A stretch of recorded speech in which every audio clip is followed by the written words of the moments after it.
Good morning. This is the New York City Board of Standards and Appeals Public Review Session for May 19, 2020, 10 a.m. session. Please do not call in. The following cases will be discussed: 2019 9BZ 468 Tarjay Street, Staten Island, 2019 39BZ 2311 East 4th Street, Brooklyn, and 2-10BZ 2019 193BZ 218 222 2nd Avenue, Manhattan. This is the New York Eye Air Infirmary. So the first case is 2019 9BZ 468 Tarjay Street, Staten Island. Tarjay, right? I don't know. Someone could explain. Okay. Good morning, everyone. All right, as requested, I think the applicant did a much better deed search to uncover and reveal to the board that as a result of a New York City foreclosure action, ownership of the subject site was severed from the adjoining lots 70, 71, and 69 and resold to a different owner by the city. This board has consistently viewed an intervention by government in property ownership as an act outside of the control of the private property owner, and hence not a self-created hardship in the subdividing of the property. The applicant, just kind of for information, the applicant cites to a 1975 Westchester County case for the proposition that a self-created hardship doesn't bar an area variance. Since the self-created hardship finding, though, in New York City is a finding in the zoning resolution rather than at common law, those cases don't apply. As kind of to alert that council that that's an inappropriate reference. Furthermore, one needn't rely on case law to support the proposition that purchasing a lot with a hardship is not self-creating the hardship. Section 72-21D itself states that very proposition in so many words. If you buy a property that is encumbered, it's not considered the creation of a hardship. A new DOB objection was obtained to clean up the last one, which was defective. I think I wanted council to check that it's satisfactory. It cites to GCL 35 with an asterisk. So I did actually have council review this, and you know, for some reason, GCL 35 reference vaguely on there. I don't know whether DOB is going to have a problem because this is not a GCL 35 case. The applicant provided a very helpful ZD1 diagram that shows that adjacent lots 69, 70, and 71 were all developed under the same application, 3 little houses, or not such, well, it's 3 houses. All of 3 of them at a height of 31 foot 1 inches to the roof peak. And as a result, they've now reduced at our request, because we said the house was too tall, the subject site. They've now reduced the height of the building to 31 foot 9 inches. I'm not really understanding what's gained by the extra 8 inches between the 31 and the 31.1 and the 31.9. But I'm okay with it. It's not a big deal. I don't really see that it changes the proportions. However, what I'm saying now may affect that height. The applicant does not request a floor area increase, but does rely on the 20% enlargement that is allowed in lower density growth management areas in R3's districts, permitted by 23-142B.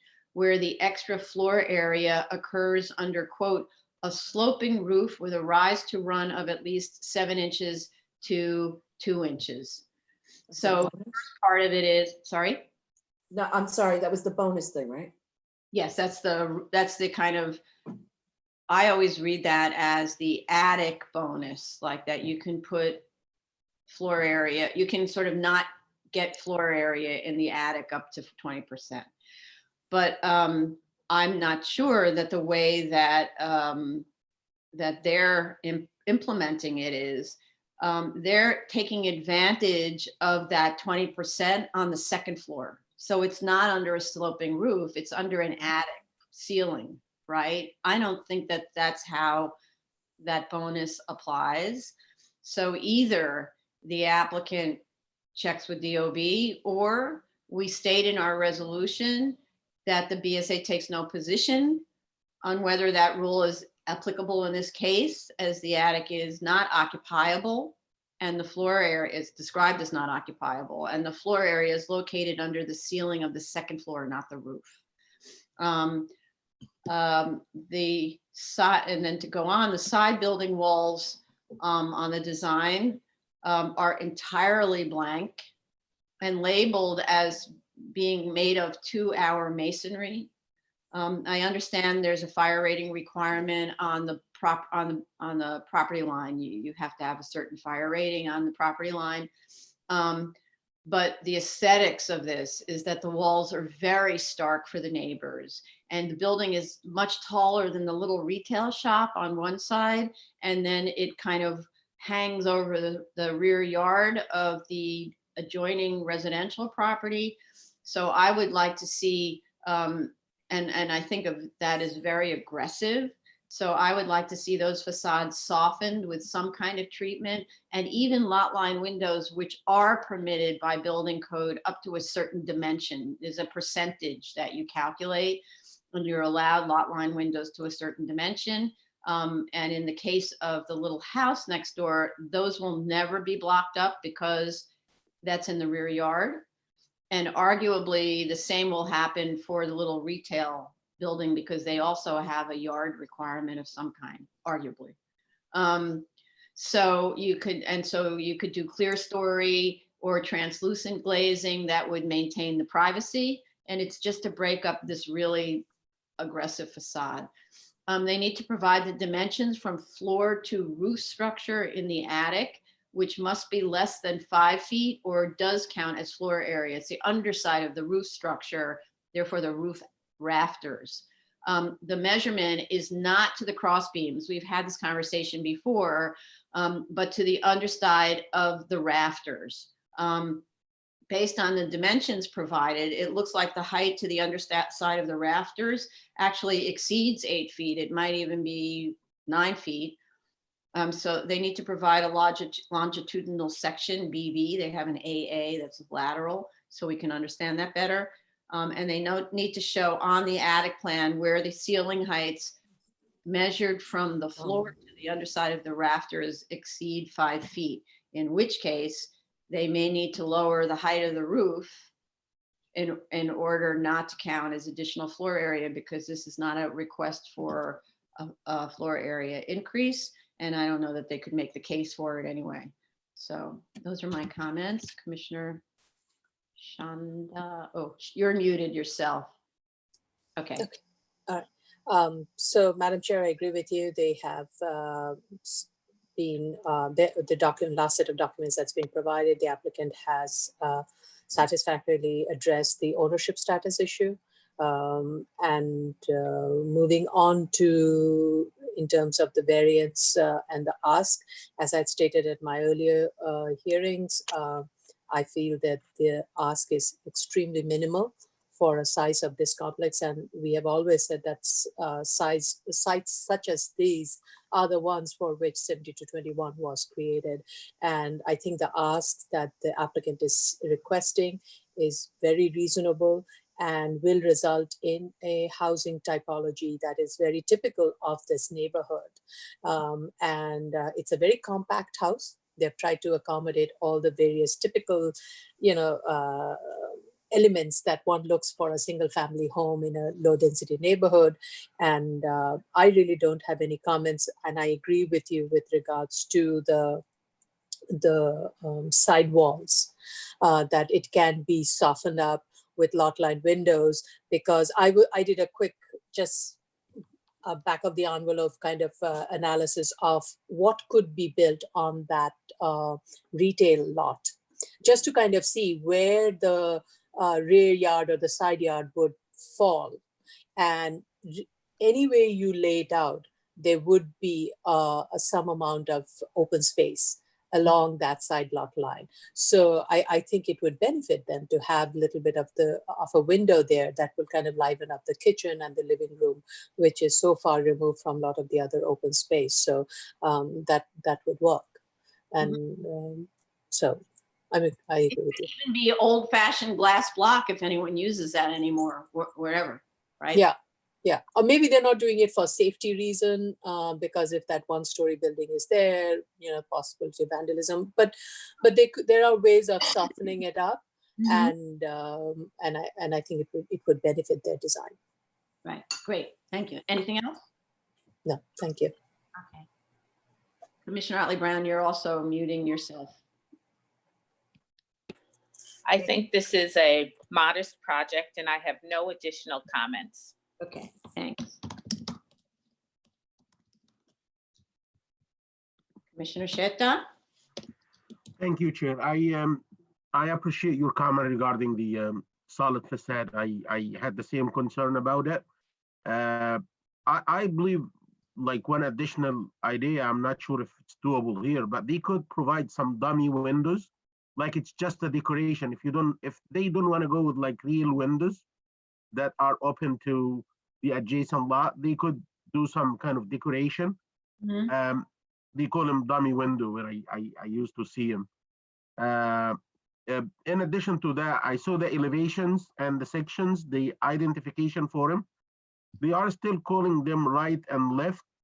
I'm not sure if this is the same project that I picked this before, but right and left are not like well defined. If they can call them like by north and east, like northern elevation, eastern elevation, instead of right and left, or even I'm okay with the rear and front. That's fine, because the rear and front are like kind of defined terms, but right and left, it's relative to where you stand and how you look. Other than that, regarding, I still have the same concern from the previous hearing regarding the porch on the second floor. And I would be okay with it if we add a condition that enclosing the porch on the second floor in more than 2 sides, using any kind of enclosure, would void the variance. I'm okay with it the way it is. Okay, so just so you know, if the porch is already enclosed on 2 sides, right? It has, right, this and this. Yes. So if it were enclosed on the other 2 sides, or even one side, it's floor area by definition. That's exactly what I'm saying. If it's enclosed in more than 2 sides, Okay, it voids the variance. This way, we're gonna guarantee that before the guy hits the piece of the steel, he knows that it's very hot. He's gonna be hurt. He's not gonna do it. okay, I think that's fair. Okay. And anything else? No, thank you. I see Commissioner Shanda's hand up, but I just want to recognize Commissioner Shabeta, so he speaks first. Thank you, Chair. I agree with your statements. I do believe this is a reasonable ask. I do think that they'll be happy to add a window on that side wall. I think that would benefit the project. And I have nothing further to add. Okay, and then Commissioner Shanda, you've muted yourself. Sorry. So just to add to what Commissioner Shetta said, I think when we mean enclosure, we mean like they could have like those wire mesh kind of, Like a screen, you're talking. screens are okay. Porch. Screens are okay. It's just more of a solid wall that comes towards floor area. So I just want to make sure everybody's clear on that. Right, since now we're going to have to worry about vector carrying mosquitoes. They're probably going to screen in there. Right. Okay, great. Anybody else? Last comments? No? Okay. Next item, 2019-39BZ, 2311 East 4th Street, Brooklyn. This is a review session, no public testimony.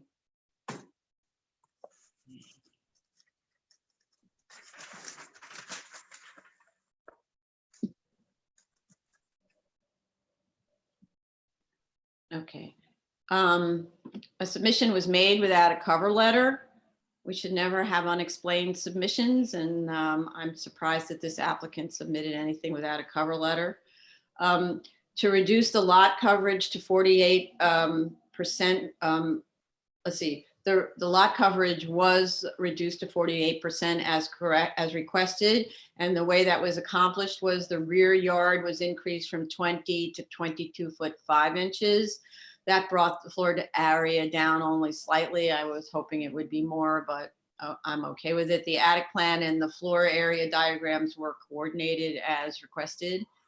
So I'm good with this. Commissioner Shanda, unmute yourself. I have no additional comments. And Commissioner Otley Brown I am fine with this as well. and Sheta. I share the same comment regarding the submission letter, but I believe the submission was kind of like simple and clear. So probably that's why with the circumstances going on, I'm fine with it. Right. Well, it's not so hard to write a letter, but yeah. Okay, thanks. You're muted yourself, Commissioner Shabeta. I'm okay with this application. I have nothing further from me. All right. Okay, next item is 2-10BZ, 2-10BZ and 2019-193BZ, 218-222 Second Avenue and 310 East 14th Street, Manhattan. So unfortunately, we still have open DOT, which we were hoping would be completed by now. But there was a very confusing statement, confusing letter statement submitted on May 13th concerning the wayfinding versus proposed plan signage, numbering, and letter system not being coordinated. And sort of, it seems like the implication that would we be okay with this incredibly confusing letter that says sign C is really sign E, but only on Tuesday when it's otherwise might be sign C1 or something like that. So I have to say we can't have that be the record. One set of drawings has to have its designation system changed to match and coordinate with the other. And to the extent that the other documents that are in the application refer to the wrong designation, those have to be changed too. I'm not sure because I didn't go through the EAS and the statement of facts and so on, but it seems it would be easier to change the designations on the architectural drawings because I think the EAS refers to the wayfinding drawings, but I'm not sure, I don't know. And so our council writes resolutions based on the materials that are in all these, based on these materials. And when we find conflicting information, that's considered a problem that should have been picked up during the review process. And we have to be clear about which signs are being treated in which way. And then I just have to make this comment. Now I see that there is actually a 14th Street newsstand that DOT requested be shown on the site plan. DOT is still reviewing this application for the impact on the streets, right? And it turns out that this newsstand is directly opposite the ramp that I hated to begin with, and now I hate the ramp even more than I did before. The current distance from wall to newsstand is 16 feet. And the drawings that we have show the ramp as 8 feet wide. So that doesn't leave much clearance at all on the sidewalk for people. Obviously DOT had a problem with that and directed the applicant to reduce the ramp width to 6 feet. And I don't frankly know whether when you're done with the railings and the structure for the ramp and so on, 6 feet gives you enough clearance for a wheelchair or whatever. If does a wheelchair have to have a person who officially to enter a hospital walks alongside the wheelchair, or it's only behind the wheelchair? I don't know. But anyway, our drawings do not show a 6 foot wide ramp. They show a 7.91 wide ramp. So the drawings need to be amended to reflect that if DOT turns out to be okay with that dimension. But I'm just kind of voicing my continued displeasure with the idea that the whole neighborhood has to suffer from this ramp now. The questions from the last hearing about the continued validity of the certificate of need were answered. I thought that was well done. I didn't find, there's something referred to in the cover letter, the March 13th, 2020 Department of Health contingent approval letter. It was described as being in the seeker submission in Appendix A. I didn't find this letter, and I would like to know what the contingent approvals are, because perhaps there's something we include in our resolution. I also didn't find the draft restrictive declaration language where the hospital would commit to the Department of Health, to BSA, and other agency conditions of approval. I just looked everywhere in the folders and I didn't find it. We do, so as I say, have open DOT. The last submission sent by the applicant to DOT was on May 8th. That's my comments. Oh yes, and just as a reminder, notes need to be added to the plans regarding all of the environmental commitments once the reviews are final. So the plans should be updated now with anything that's not DOT related, and then get ready. You don't have to submit them, but they should do that work, and then just add whatever the DOT conditions turn out to be. Okay, so Commissioner Commissioner Shanda. I have no additional comments. I look towards DOT to make their final determination. And Commissioner Otley Brown, unmute yourself. I have no additional comments. And Commissioner Sheta. Nothing further from me. Thank you. And Commissioner Shiveta. I have nothing more to add. Although, did we come to a decision on whether or not we're going to include language in the resolution with regard to the illuminated lights, illuminated signs disturbing the neighbors at that level? So there is supposed to be a restrictive declaration that, oh, I see what you're saying. In other words, if the 10 p.m. dimmer, so it says, would utilize a dimmer after 10 p.m. If dimming is not adequate, then they would be shut off if neighbors complain. Is that what you're saying? That is what I'm saying. So that's a kind of reminder to the applicant that that's what the restrictive deck should say. Yep. Okay, that will be in the restrictive deck and in our conditions. Okay, great, thank you.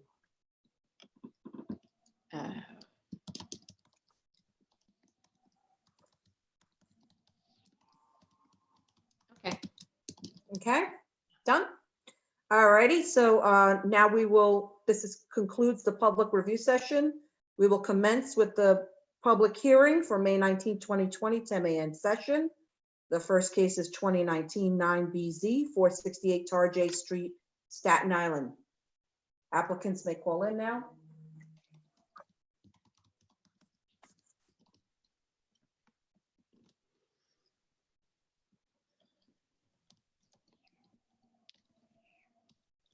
This is Steve Simich and Ron Rosati, I guess. Yeah, nobody's on yet. Let me see if we're on it. Text wrong.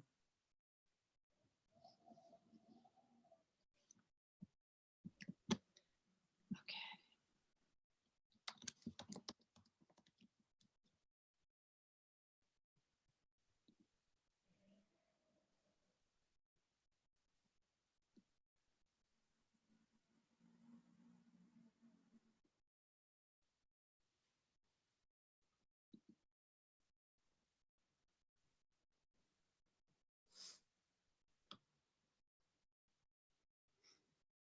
Oh, there's Ron. Ron's on? Okay, I just texted him. He's joining now. Okay.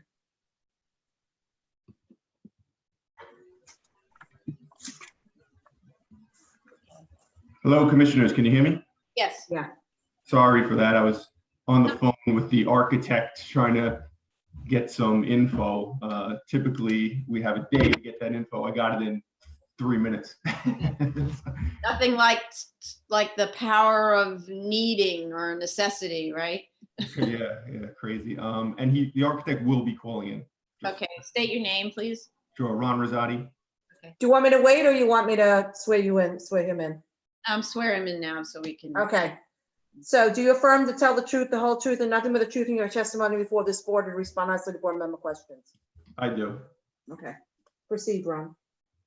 Okay, good morning, commissioners. I heard your comments a few minutes ago regarding the DOB objection. Apologies, there was that typo mentioning GCL 35. We'll just get that removed from the objection.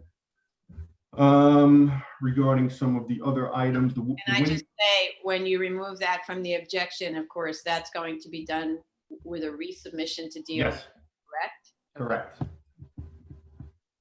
Yes.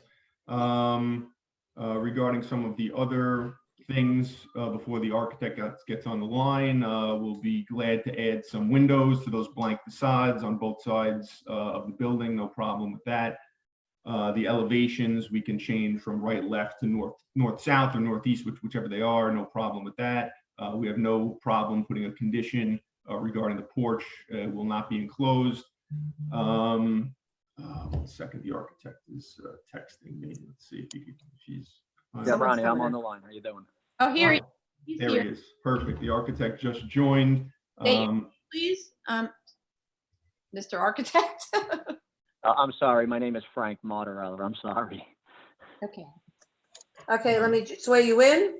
Do you affirm to tell the truth, the whole truth, and nothing but the truth in your testimony before this board and to respond honestly to board member questions? I do. Okay, great. Thank you, Frank. Frank could address the 20% bonus with the pitched roof question, and could also address the height of the attic comment. Frank, please. Sure. So to discuss the 20% rule, there's obviously the zoning resolution does allow an increase in the floor area as long as the increase in floor area is provided under a sloped roof, which pitches on a 12-to-7 roof pitch. Technically, it only needs to be 20% of the roofed area only needs to be under that sloping roof. However, we have, I think, 100% of all of our roofs have a pitch of 12-on-7, and it does not have to only occur at the uppermost floor. Anywhere that there's a roof over any portion of the building is eligible for this particular 20% increase as stated by the zoning resolution. That's been your experience at DOB? They approve it like that? 100%, yes, absolutely. Mm-hmm. Okay, so we'll continue to we'll have that note in the resolution because we're not going to get into it with DOB. But we've seen different approaches with different houses in different districts, and as you know, it depends on who's reviewing things sometimes. Sometimes, yeah. Fortunately, we wish it was all the same, but it's not. When you get that figured out, let me know because I'd be very happy. Okay, go ahead. All right. So then as far as the second item, and I just want to make sure I understand it correctly, Ron mentioned that there may have been a question that the height within the attic is greater than 5 feet because the 5-foot dimension should be measured to the underside of the roof rafters. I believe our drawings show a dimension of 5 feet or just under 5 feet to the collar ties. In this particular instance, when we look at the definition of floor area as stated by section 12-10 of the zoning resolution, it states that any, and I'm not quoting verbatim, but it basically says that any areas that have headroom greater than 5 feet count as floor area. I agree. However, the collar ties are a structural element of the building. Therefore, they're a necessity, they're a requirement. Therefore, as long as the collar ties are less than 5 feet, then any area below that does not count as floor area. This too is this is something that we've done for, I don't even want to say years, for the longest time. That's how it's always dimensioned. That's how it's always interpreted. Now, Staten Island goes, and I would say Staten Island because most of my work is in Staten Island, sometimes goes a step further they've been very specific about this, and they've said, and I believe this goes to the other boroughs as well, they've even said that regardless of what the headroom is in the attic, if you do not have a fixed stair to the attic, it doesn't count as floor area. So if the only way you get to the attic is via a pull down stair, then right off the bat, it doesn't count as floor area. However, we always try to adhere as closely to the zoning resolution as possible. So we still should make sure that our collar ties fall less than 5 feet. Therefore, there's no question that anything up in the attic does not count as floor area. Mm-hmm. Okay. So again, I don't know. So I was studying a little bit about collar ties and how frequently they are needed. And by the way, we have a structural engineer amongst us. So, but I was looking, who I unmuted.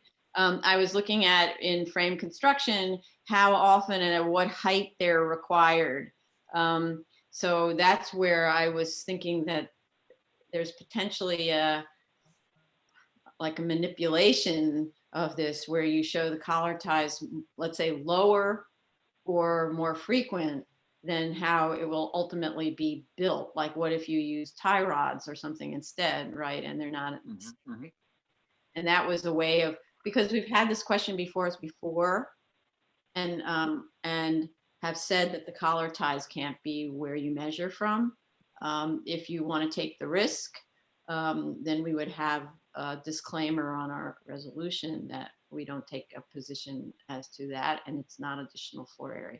I'm going to recognize Commissioner Sheta, who has his hand up and knows more about the structure. Sure. I don't have, the section I have actually doesn't show the other direction. The section that's provided is in a certain way that doesn't show the span and how the structural elements are tied to each other.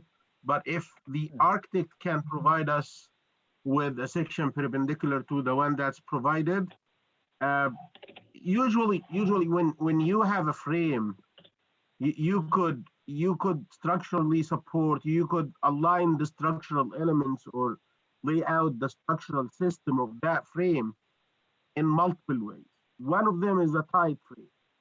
But if you don't like the tied frame, and if you have restrictions towards constructing a tied frame, you could go with a stiffer girder. So I'm not sure what is the structural necessity or need for a system like that if it has restrictions from the zoning perspective. So if let's say the zoning mandates that you go another way, the tie that's shown is not the only way to support your frame. You could make your rafters more stiff, you could double them, you could do too many things to like accommodate the zoning requirements and in the meantime the structural. And again, I'm not gonna dive deep into this unless I get a cross section in the other direction. So can I respond? Yes. Sure. Okay, so I appreciate the comments, and I would generally agree with his comment. I mean, there is not only regarding the collar ties or the roof framing. I mean, there's a number of different ways that many different components of the building, can be assembled, from the footing at the very bottom all the way to the ridge beam at the top. Right? There's a number of different assemblies, a number of different methods that can be employed. In this particular application, it's a what I would consider a simple wood frame building.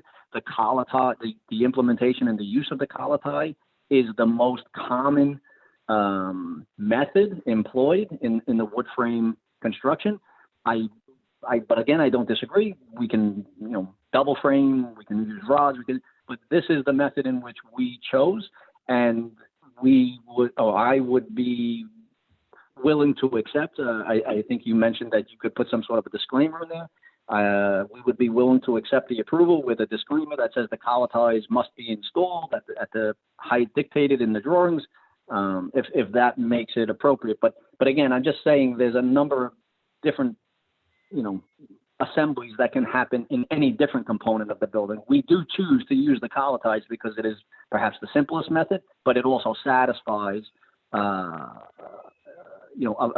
particular section of the zoning as well, just like many other assembly methods have a satisfaction for a number of different items, whether it's zoning or code. So that's all I wanted to add.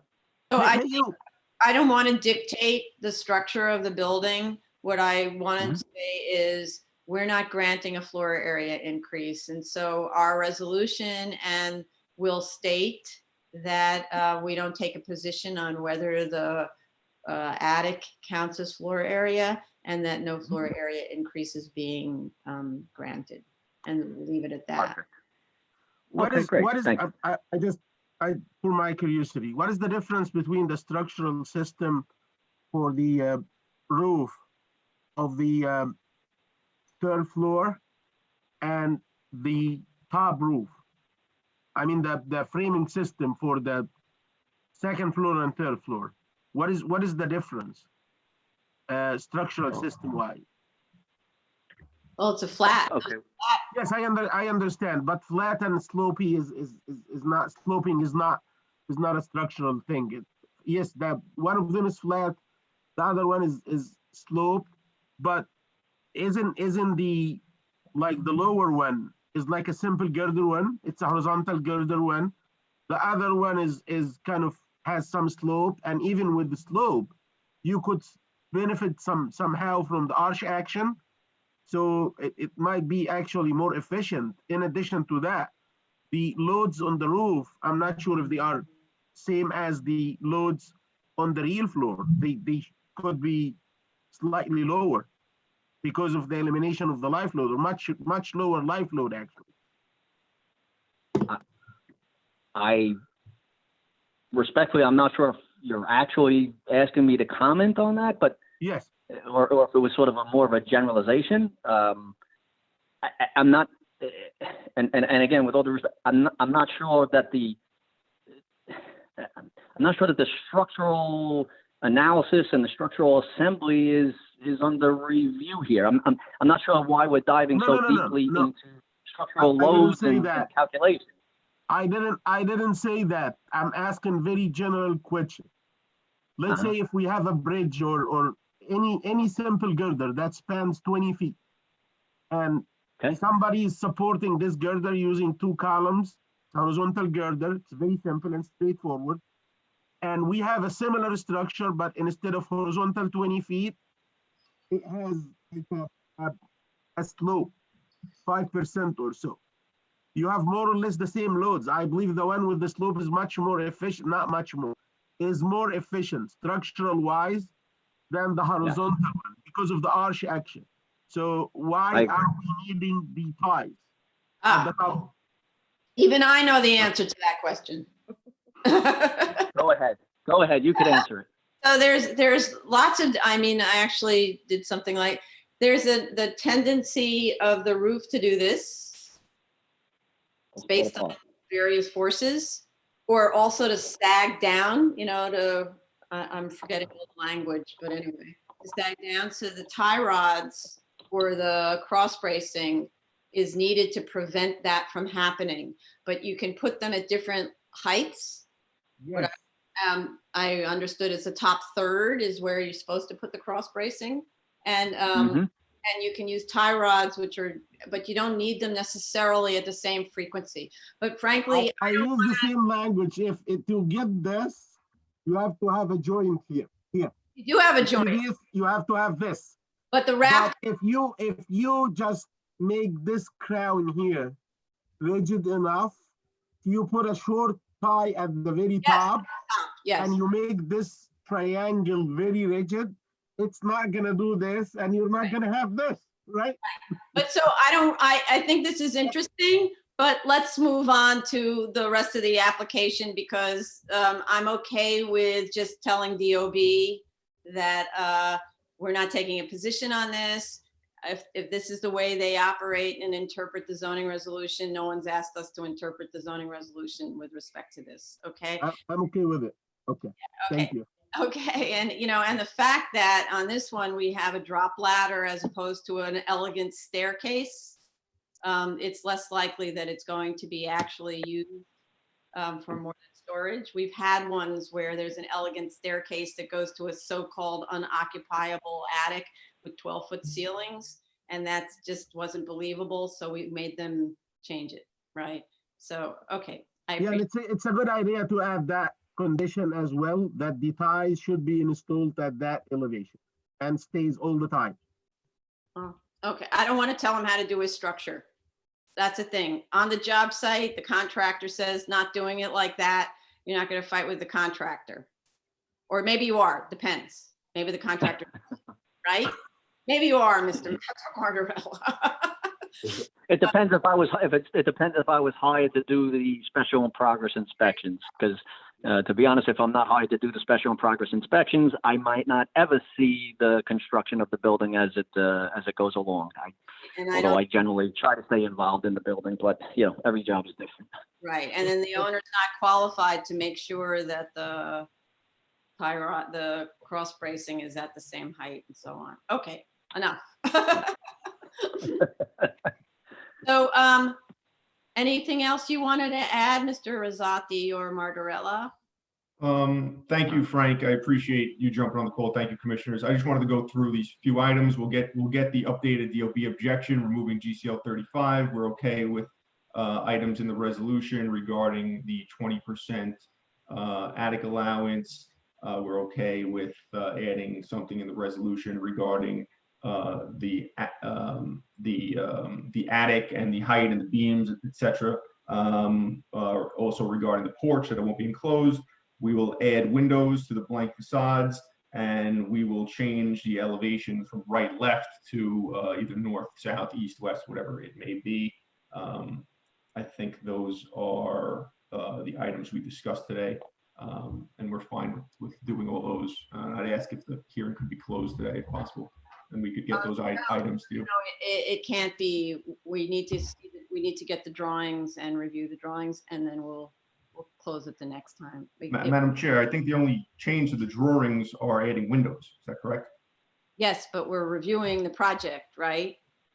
I just wanted to be clear. Okay. No, the change to the drawings is, no, you're giving us another section. We need a lateral or a longitudinal section, whatever. There's an AA, like because the house is a square. I don't know whether it's lateral or longitudinal, but so we need a BB section. We need the elevations changed to include windows. We need dimensions from floor to roof. I'm sorry, can I interrupt? I just want to make sure that because I wasn't on for the entire time. The windows that are requested on the wall, which wall is it that we're asking for the windows to be what added? we're saying, the problem was that the two walls, that one that faces the little retail and one that faces the side yard residential, are really are stark. And we would like windows on those sides. And I appreciate that they need to be, it needs to be a fire rated facade, but that there are some opening that's allowed under it, even if you use like glass block, or if they still even use glass block anyway. Yep. They sell like a fire. You're right. They sell like a 2-hour fire rated window. So, okay. It's just because it's a very austere, kind of aggressive masonry. What is the masonry, by the way? You should describe what you mean by masonry on the drawings. I could add that note. Yeah, it'd be a concrete block. Oh, so it's concrete block. So that's really austere. So the issue is, unless it's a beautiful one, right? So we can make it beautiful. Make it beautiful because it's a residential neighborhood, though for your client, that's the back of the house. For the architecture is 3D, right? It's a sculpture. You need to be looking at all sides of it because the neighbors will be looking at all sides of it. So if this is a contemporary building where you're using concrete block in a way that's really a contemporary design, that's one thing. But if you're using concrete block because you don't care how it looks, that's really bad. Okay. Yeah, I think we can convince the client to add the windows, of course, and I think we can also convince the client that not to allow the concrete block to be so revealed and exposed. We could probably have them apply a stucco finish in a specific color that matches, the facade, so that it's not so rough and Right, yeah. imposing. Okay, so you need to show that on the drawings because that'll be a condition also of approval. We can have it looking like the back of, a temporary commercial structure as a residential neighborhood, right? Okay, not a problem. Great, thank you. I see Commissioner Shed's hand is up. Go Yeah, ahead. two things. The section that's gonna be perpendicular to the unprovided, we need this provided in the middle of the building, showing the higher part with the ties. And the other thing is the renaming of the elevations from right and left to north and south or something like that.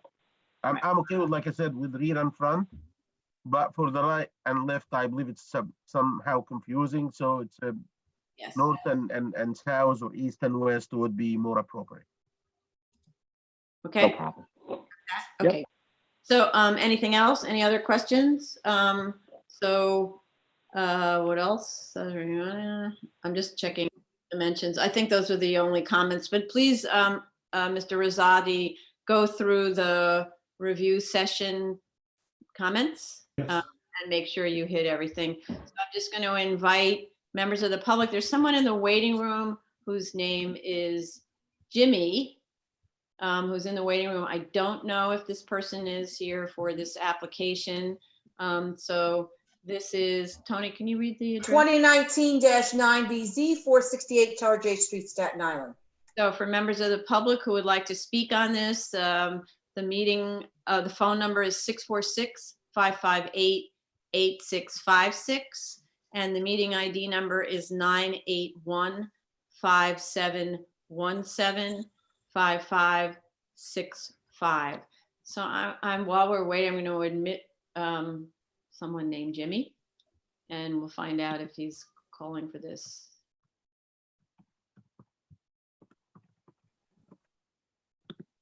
Oops. So the person who just joined us, whose phone says Jimmy, if you can hear us, please state your name, and are you speaking about the Tarji project?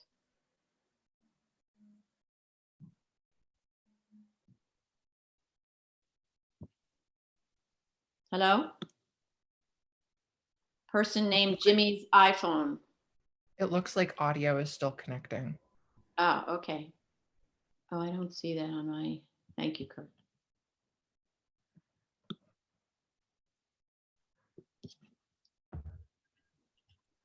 Or maybe no audio. There we go. No, I don't see him. And I don't see anyone else in the waiting room. Is the person named Jimmy able to hear us?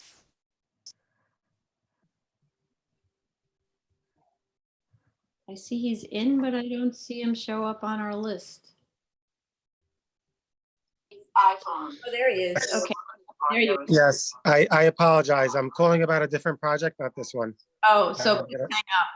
Please Yes. hang up and call in when we're ready for your project. Okay. All right, then. So we had plenty of time for neighbors to call in. So we will now, we can move on to the next one. Thank you very much. Madam Chair, the submission date and the hearing date? You can just tell me, I'm not going to give you a date, but you can tell me how much time you need to respond to these questions. Frank, what do you think? 2 weeks is good? Yes. 2 weeks. Two weeks. So you're not going to get a hearing that quickly, but anyway, I'll note that you need 2 weeks. Okay. Okay, thank you. We'll let you know what the hearing date is, okay? Okay, thank you. Thank you. Have a good day. The next item is 2019-39BZ, 2311 East 4th Street, Brooklyn. You must call in for that case only. The applicant is Lyra Ullman.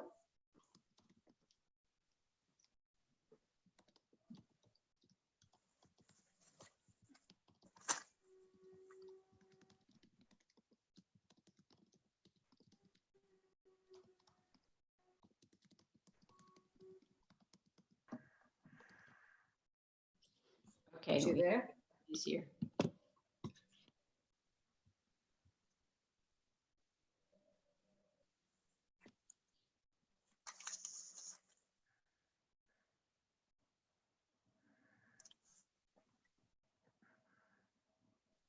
You in, Laura? State your name when you can hear us. And turn off your YouTube. Can you hear me? Yes. Yeah. Oh, perfect. Okay, sorry. Audio problem. State your name, please. Lyra Altman from the Law Office of Lyra Altman. Okay, let me swear you in. Do you affirm to tell the truth, the whole truth, and nothing but the truth in your testimony before this board and to respond honestly to board member questions? Of course. Okay, proceed, Laura. Good morning, Lyra Altman. I did send in a cover letter. I apologize if it didn't get through or perhaps not uploaded to SharePoint. I can resend it if you would like, but you are correct. It did summarize exactly what you said today. Okay, great. Can you just send the cover letter in so at least we have it in the record? I'll resend the cover letter, not a problem. Great. Okay, great. So I don't think there are any other issues. Does anybody have any other comments about this? No? Okay, so I would like to invite members of the public to call in on this one. So, This is calendar number 2019-39BZ, 2311 East 4th Street, Brooklyn. and Please you call in. Oh, go ahead. Sorry, Madam Chair. hold on a second. The Call in. Jimmy you saw before was part of this application. Oh, he is? Okay, but he's not on, he's not waiting. Well, he is the client. Oh, he's the client. Okay, I'll admit him in a second. So to call in to speak on this, if you're a member of the public, 646-558-8656. Meeting ID number 981-5717-5565. And I don't know. What is Jimmy's last name so we can be more dignified about this? Gindi. Say again? Jimmy Gindi, G-U-I-N-D-I. Okay, great. So we're admitting him. 75565. Turn off, Turn off your. please.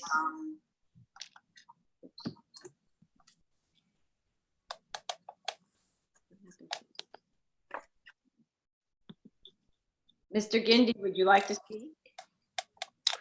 Good morning. Hello, Good morning. Li- State your name, please. Jimmy Gindi, G-U-I-N-D-I. Great. Is there some, would you like to speak? I really don't have much to say. There's Just nothing you need to say other than please approve me and thank you. yes. Do what it says. Okay. All right then. So I would have, seeing nothing else, and the drawings are fine, and you're just going to submit the cover letter, just so we can close the pile of stuff in the record, kind of. With pleasure. I'll resend the cover letter today. Okay. So I would like to make a motion to close on this one. Chair Promoter, Aye. Vice Chair Chanda, Aye. Commissioner Otley Brown, Aye. Commissioner Sheta, Aye. Commissioner Shabeta. Aye. Okay. So we will put this on for decision shortly, and there's nothing to submit other than the cover letter. Okay. Great. Thank you Thank very much. you for joining. Thank you. Mr. Gindi, good luck with your house. Thank you very much. Okay, the next item is 2-10 BZ 2019-193 BZ 218-222 Second Avenue, also 310 East 14th Street, Manhattan. It's a New York Eye Air Infirmary. So this is to go with Hillary Azat.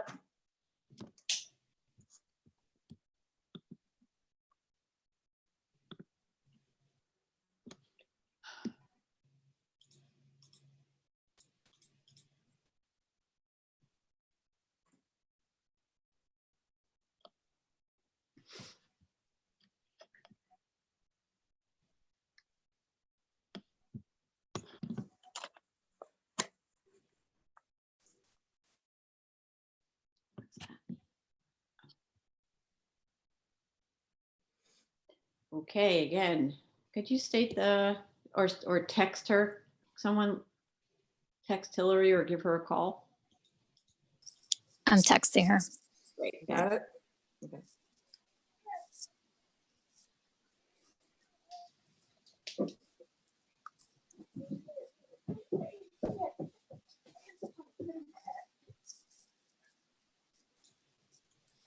Lyra, if you're still hearing us, you should hang.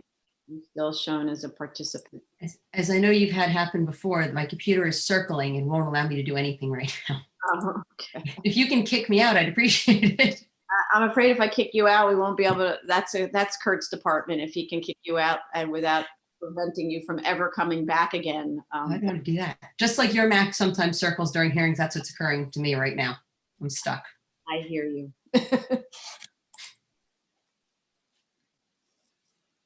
Jimmy, you can hang up if you'd like. I will call you once I get off of this. He's off.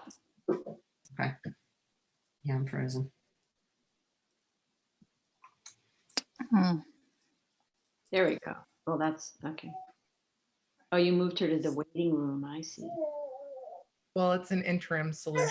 The remove button wasn't working. Oh, I will try to text someone else. Susan Golden? Yeah, I'll try her. So I did learn something that I should be naming the people as they call in, because it shows their names on the YouTube video and it'll say Jimmy. So, or even the commissioners who have named themselves very casually, it says just their first name. So I've named everybody by their full names. Well, it helps too because I don't have a signage. It's like I'm writing down their names on my notes, but usually we'd have a sign-in sheet. So don't you have view of the participants? No, I have it. Yes. So then you see the names. Yes, but I'm recording it on my notes because yeah, okay. You're recording it because usually you record them in case it's sued or you know what I mean. Yeah. Well, we should know who's voting.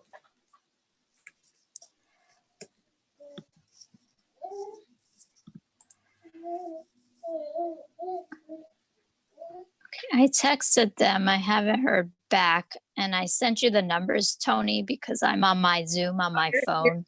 Hillary's here. Oh, okay, great. Oh, I was just sending it to Susan. Okay. I'll keep those for the record.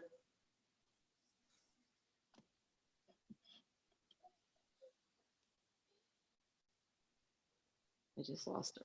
Where is she? She was here. All right, let me call. Trouble getting in. Should I call her? No, she was here and now she's not. I think she might have had trouble getting in.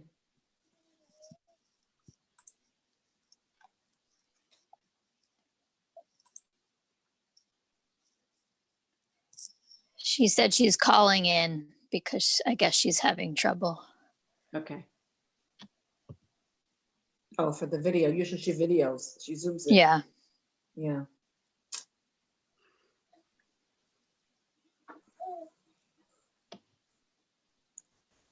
Ah, there she is again.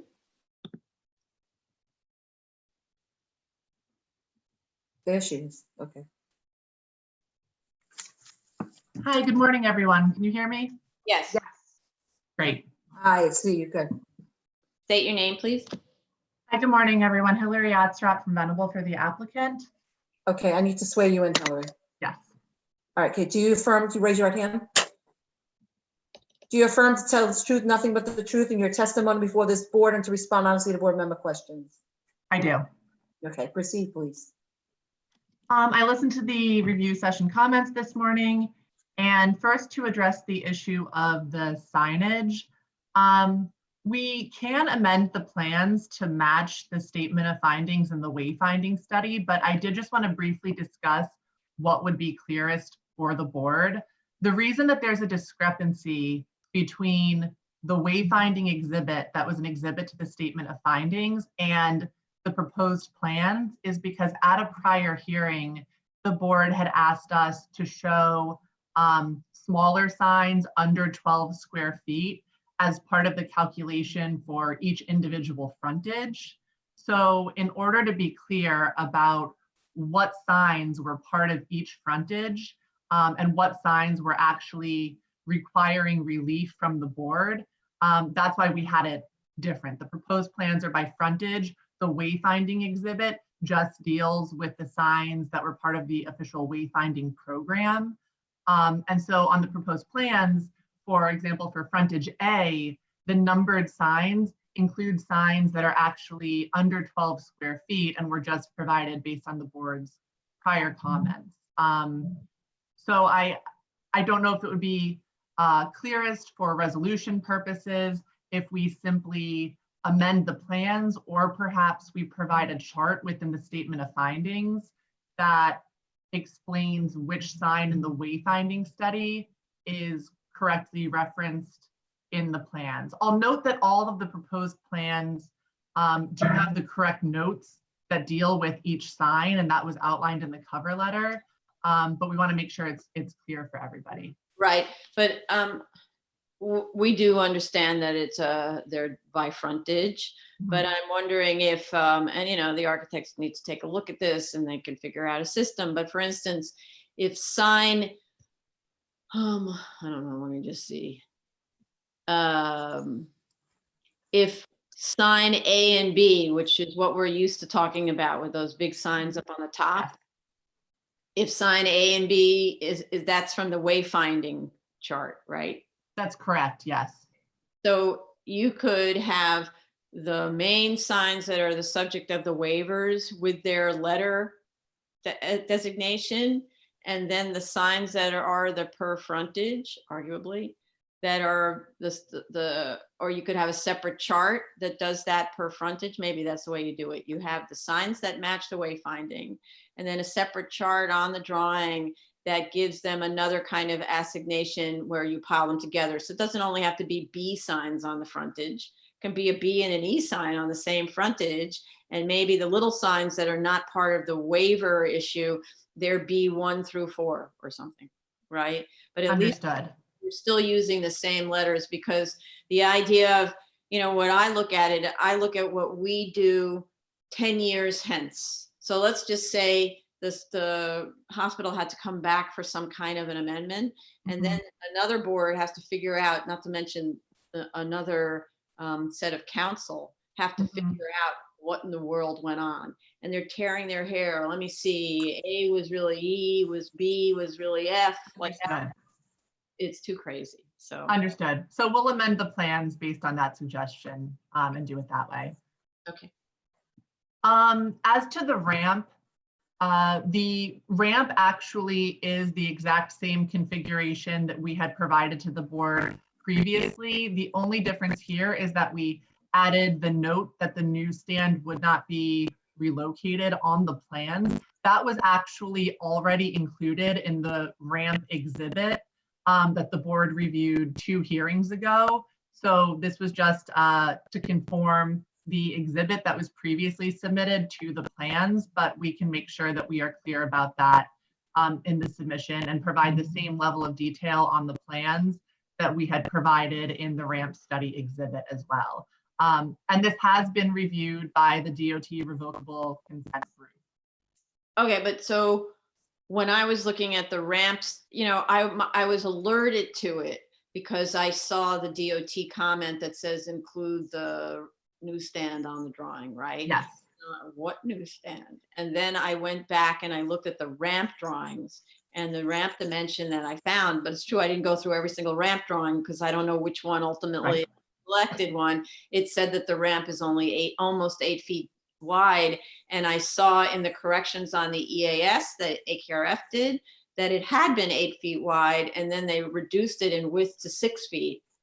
So I don't know whether DOT has accepted that, but but our drawings don't show 6 feet as far as I know. There's no dimension, so that needs to be dimensioned on. Yes, we will update that so it conforms with the ramp study exhibit, which does have all of that correctly. So I think that it seems that with both the signage and the ramp, we need to make sure that the plans conform to the same level of detail as the 2 exhibits that we submitted on those topics. Great. Great. We will submit a draft restrictive declaration. That's something that we had written about in our response to DOT in the response memo. A formal draft declaration has not been submitted, so we just included some of the commitments there, but as part of our next submission, we actually have a draft that we have been working on. We will add the signage to that draft and we'll submit it to the board. If the board has any templates that they would prefer that we use, we're happy to look at those and conform our language as well. Okay, I mean, I think you could actually just give a call to council. And if, I thought you've done on other applications, you've done a restrictive declaration. I have for different topics than this one though. Substantially different, so. Okay, well, we don't have like a template for a hospital. General restrictive declarations that basically say, yes, you know, we're seeking a waiver from the BSA to do the following things in consideration of these things, therefore we, right? Sure. Pretty much Yes. the same for everyone. So Understood. But if you need something, please do reach out to our council. But otherwise, I think you probably have the right idea. Certainly. And then for the certificate of need that you can find in the EAS documents, we will just submit that as a separate document for ease of reference. Okay, it's the contingency aspect of the CON. Yes, yes, that's correct. The contingent CON approval letter, we will submit that as a standalone document. Okay. Great. And I believe that was everything. And we are able to submit all of the BSA materials by this Friday, and AKRF has committed to submitting the DOT response. We just received DOT's comments last night, but we can get the response in by Wednesday. Next Wednesday, I apologize, next Wednesday. The response to DOT's comments by next Wednesday. Correct, their comments from last evening, we will respond by next Wednesday. Okay, so if you get the BSA response by Friday, we'll make accommodations. We understand the deadlines here, and appreciated. Tracy Benke will give you a call about the assigned date. Okay. Okay, great. Thank you, everyone. Thank you. Is there any comments from the commissioners?